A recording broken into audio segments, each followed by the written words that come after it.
buenos días. Entonces continuamos con nuestra materia de cálculo vectorial.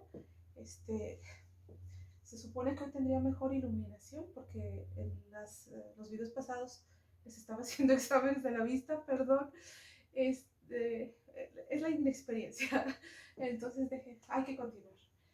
Nada más que hoy van a molestar ahí las luces, pero a ver cómo lo soluciono. Ojalá no molesten tanto. Bueno, entonces vamos a ver las formas de representar un vector. Un vector sería prácticamente lo mismo que un número complejo. De hecho, en una serie de videos que acabo de hacer de variable compleja, pues es prácticamente lo mismo. También un vector es un número complejo. Entonces, bueno, por eso ya lo van a estudiar ustedes en álgebra lineal.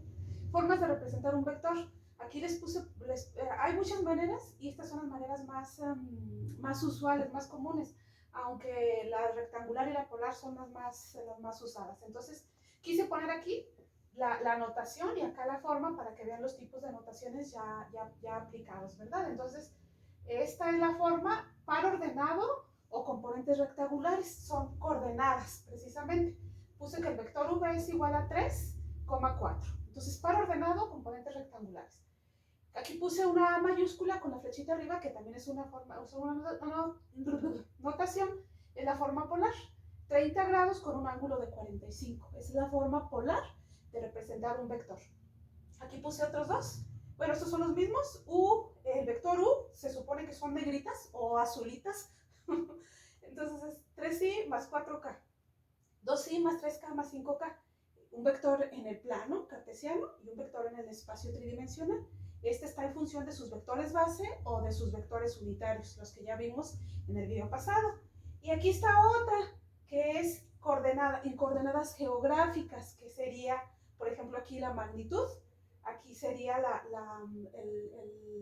por ejemplo, aquí sería magnitud 4, latitud sur, norte, 30 grados, oeste o noroeste, ¿verdad? Entonces, así serían las coordenadas geográficas que también forman parte de un vector. Y esas serían prácticamente las cuatro formas. Insisto, como un vector también se le puede considerar como un número complejo, pues también puede ser la forma exponencial, pero esa no la vamos a ver aquí, definitivamente esa no.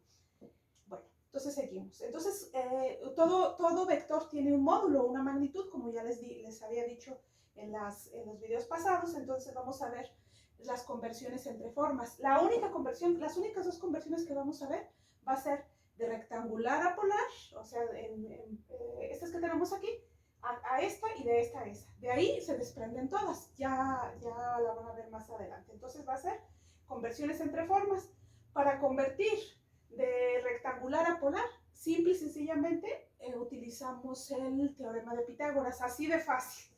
Fíjense, la hipotenusa al cuadrado es igual a un cateto al cuadrado más el otro cateto al cuadrado. Para quitarle la raíz a la hipotenusa, ustedes esto ya se lo saben de memoria, el cuadrado, perdón, le colocamos la raíz y también colocamos la raíz del otro lado de la igualdad, obviamente, ¿verdad?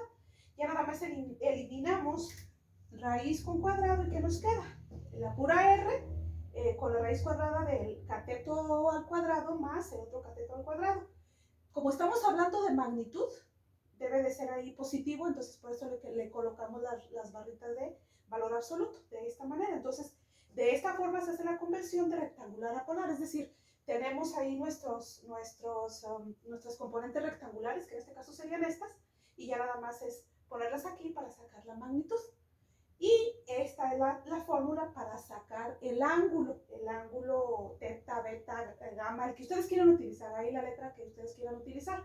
¿Y de dónde lo vamos a obtener? Pues de aquí, de las identidades trigonométricas básicas, esas que ustedes ya se saben.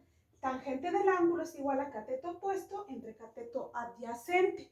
¿Quién sería el cateto opuesto? En este caso, al triángulo rectángulo que tenemos aquí, que todo viene de un triángulo rectángulo. ¿Quién sería el cateto opuesto? Pues el seno del ángulo. ¿Y el seno del ángulo en qué cuadrante está? ¿En qué eje está?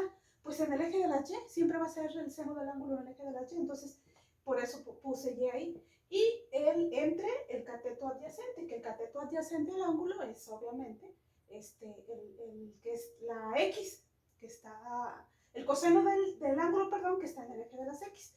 Entonces de ahí se desprende el ángulo. Tangente del ángulo es igual a y sobre x. Solamente despejamos el ángulo. El ángulo es bien fácil de despejar aquí. Se pasa al otro lado de la igualdad multiplicando. Como queda en la parte del denominador, se pasa al denominador con como a la menos 1, tangente a la menos 1 o arco tangente del ángulo. Esto ya lo están viendo mucho ustedes en álgebra lineal, entonces no creo que haya problema. Incluso te les digo que en uno de mis videos viene bastante de eso. Entonces, estas son las formas, la conversión de rectangular a polar. Y ya de polar a rectangular, pues ya se usarían las identidades que tengo acá. Por ejemplo, esta. Seno del ángulo es igual a cateto opuesto entre hipotenusa. Entonces, ¿quién es el cateto opuesto al ángulo? Pues nuevamente, y, que tenemos aquí la y. ¿Y quién es el cateto entre hipotenusa? La hipotenusa, ¿quién es? La magnitud r. Estamos hablando de aquí. Entonces, ¿qué hacemos? Seno del ángulo es igual a y sobre r. Ya nada más despejamos de aquí r. ¿Y qué nos va a quedar? Está dividiendo, la pasamos multiplicando. Va a quedar y igual a r seno del ángulo. Para x es lo mismo, para despejar x. Entonces aquí coseno del ángulo es igual a cateto adyacente al ángulo entre hipotenusa. Nada más despejamos la hipotenusa y ¿qué nos va a quedar? X es igual a r coseno del ángulo. Entonces, con esta y con esta, obtenemos los valores de x y de y cuando tenemos nuestro vector en polar y ya nada más lo cambiamos a rectangular. Entonces, esto es. En un video, insisto, en un video de los de variable compleja, creo que viene más extensa esta explicación. Si tienen dudas, lo pueden consultar, ya después yo les digo cuál video es, pero a grandes rasgos esto es algo más de teoría, de cálculo vectorial.